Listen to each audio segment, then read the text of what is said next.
Alright, ito tuturo ko sa inyo ngayon katipa Despacito ni Luis. Yun, Fonsi. Yan, tama na. So, ituro ko yung mga kalikot na yun sa umpisa. Tapos, sa mga beginners, syempre, chords lang ang kailangan ninyo. Kung hindi nyo magets yung itong mga ginagawang kalikot. Alright, pisa natin sa inyong mga beginners.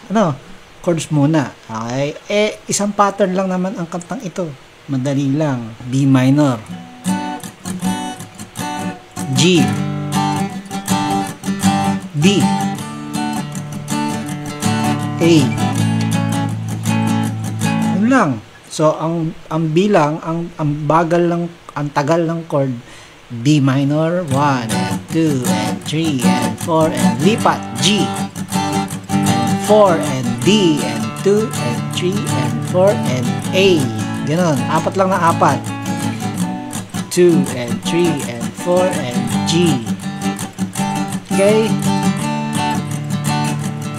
Paring Dot, paano ba yung tempo na yung parang reggae ang dating? Ganito, masanay ka muna sa strumming na ganito. So, 1 and 2 and 3 and 4 and 1 and 2 and 3 and 4 and down, up, down, up, down, up, down, up, down, up, down, up, down, up, down, up. Okay? Bagalan natin. Down, up, down, up, down, up, down, up, down, up, down, up, down, up, down, up, 1 and 2 and 3 and 4 and down, up, down, up, down, up, down, up, down, up, down, up, down, up, down, up, 1 and 2 and 3 and 4 and 1 and 2 and 3 and 4 and kailangan masanay ka dyan kasi yung pag-tempo ng reggae, i-tempo mo nang wala mo nang tutunog sa unang number. So, pagpasok ng 1, walang tunog. Magkakaroon ng tunog 1 and sa end.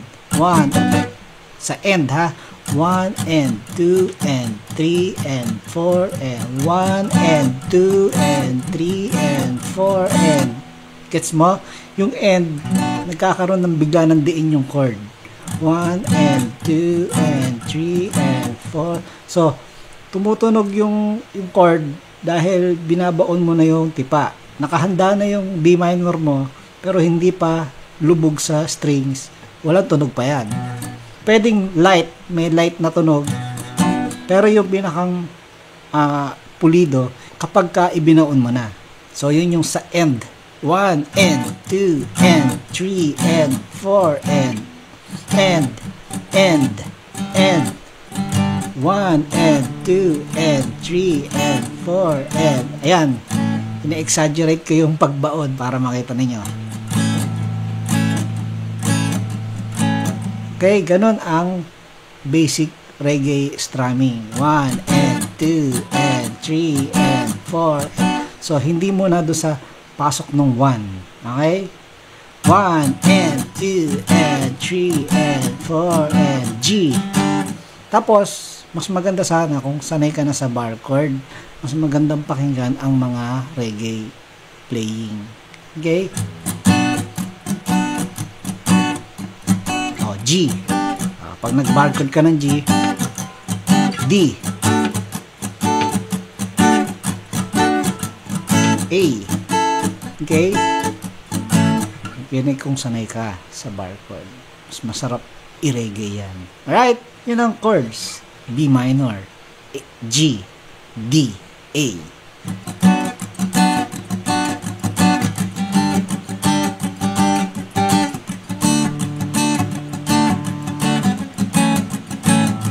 Kung nahihirapan ka, talagang super beginner ka sa B minor, eto, baka pwede mong pagtyagaan itong iwas ipit.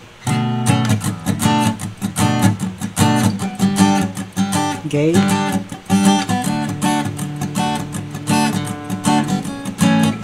Ano pa? Ito, mga tatlong string lang, pwede rin. Ito.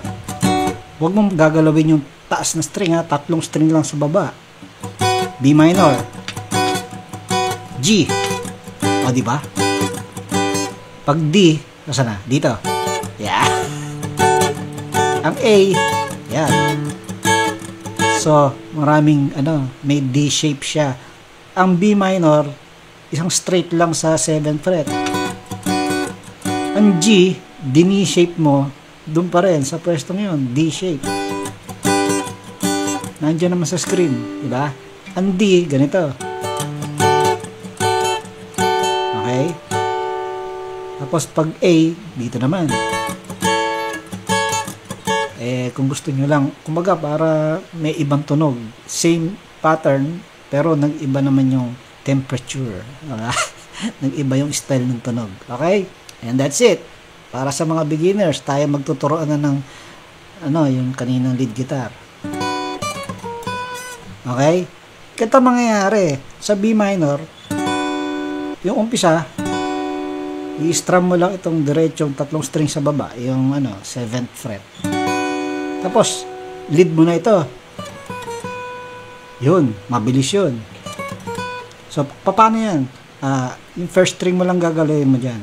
10th fret, 9th, 7, tapos i-atras mo yan, hintuturo na yan, 6, balik sa 7. Ito na, gagamitin mo, middle. So, mabilis yun, ha? Mabagal ko lang ini-explain, pero mabilis yun.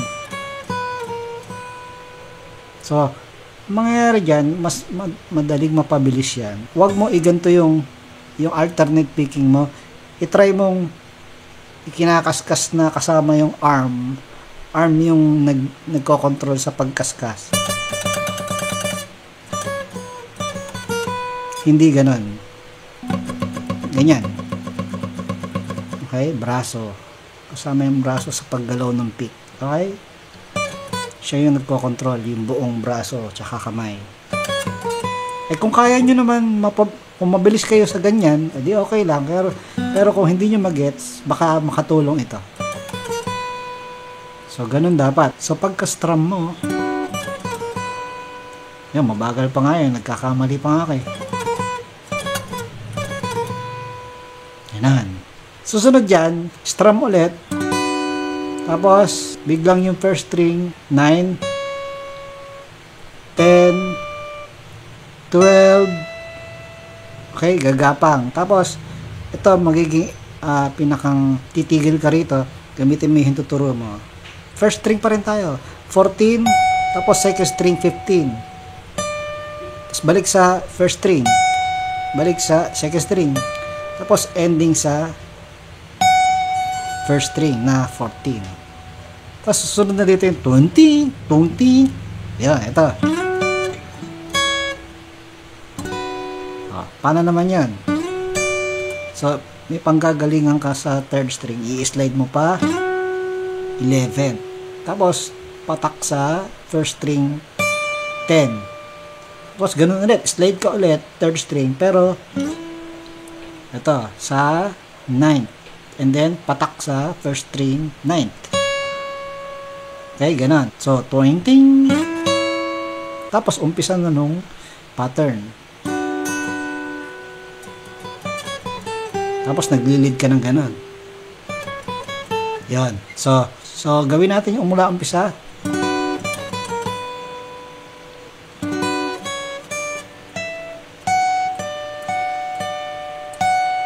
Tapos, slide. Okay, pwede rin namang walang slide na rito. Okay lang naman. Diba? O, bahala ka na. Tapos yung B minor. Yan, turo ko na yan.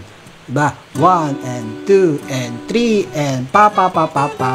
So, ang gagalawin mo, first string, 10, 9, 7, 10, second string to, 10, tapos 8. Again, first string 10, 9, 7, second string 10, 8. Tapos susunod dito, yon, paano yon? First string 10, 9, 7, 9, and then second string 10. And then susunod dito, paano yon? First string 10, 9, 10, 12, 10. Tapos, ano ulit? Yung sliding nga. Okay na tayo. Yun na yun. So, i-demo natin buong buo.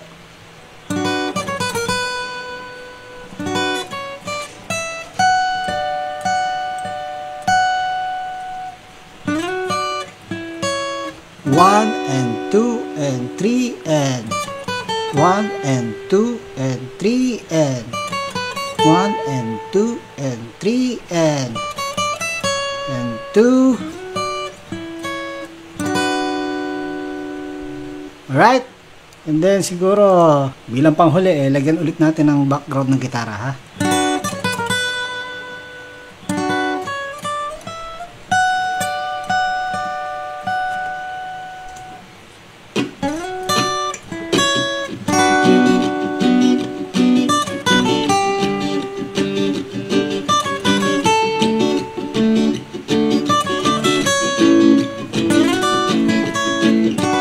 Okay? Parang doon, gusto ko yung meron ding lead guitar. May naririnig akong lead guitar doon eh. Kung yung ibig mong sabihin yung mga kumakali-kalikot.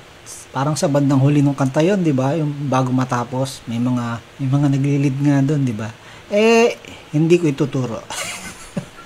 Dahil ganito, kung ikaw ay sanay sa scale, B minor scale lang naman yung naririnig ko. Didiskartehan mo lang kung saan mo magandang ilagay yung mga daliri mo. Basta, ito, B minor scale na dito laang. Ito yung B minor scale. Hindi pentatonic ha, B minor scale. Ito, pwede namang hindi mo nagalawin itong sa taas. Ito, pwedeng dito ka na lang mag-start. Yan, yung scale na yan, laro-laruin mo lang yan. Pwede na yan. Kumbaga, papracticein mo siya. Kasi, siyempre, yung pagpatak ng nota, dapat tama dun sa chord. Kumbaga, tama dun sa background music, di ba? So, diskartehan mo, i-practice mo. Basta itong scale, B minor scale. Ito, dito lang sa lugar na ito. Pwede na yan, yung tinuro ko kanina. Ayan, gawin natin ng lead guitar yan.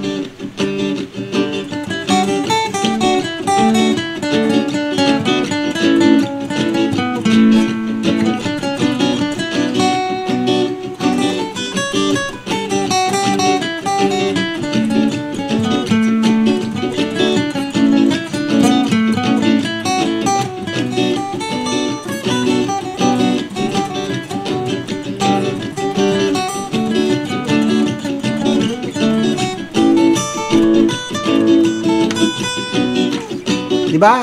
Didiskartehan mo lang kung saan papatak yung nota, hindi ka maliligaw. Diba?